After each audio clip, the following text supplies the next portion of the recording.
house, every Arizona homeowner's best friend.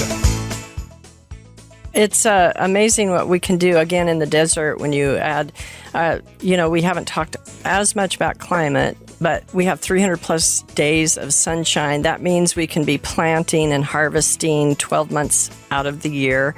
We're constantly growing. Some of my friends in the Midwest, they still have to take care of their animal agriculture and their animals during the winter, but they can't really grow what we can grow thanks to our climate, thanks to the application of water, and then these alluvial soils that you keep speaking to. But and you've spent decades studying soil plant systems, our climate. What's one breakthrough in soil science or water use that's changed how you view the state's agricultural potential? Yeah, that's good. That's a good question. There are a lot of technological breakthroughs that have come through. And now we've actually taken some that have been around and developed them. I say we. I was to mean that collectively, the agricultural community, not just the university people, but working with people in agriculture. One of those things would be drip irrigation, for example.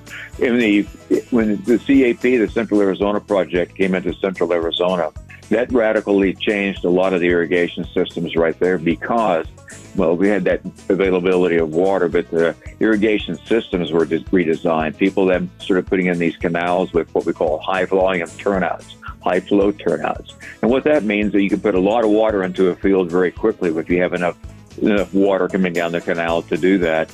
And you can be more efficient with that water because if you have then a dead level field, you can put that water out across the field uniformly.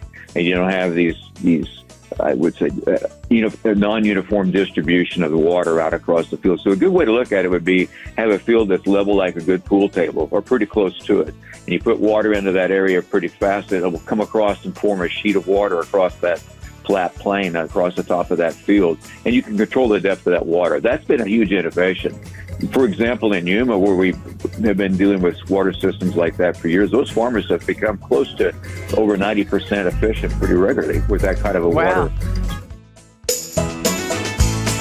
Rosie on the house, every Arizona homeowner's best friend.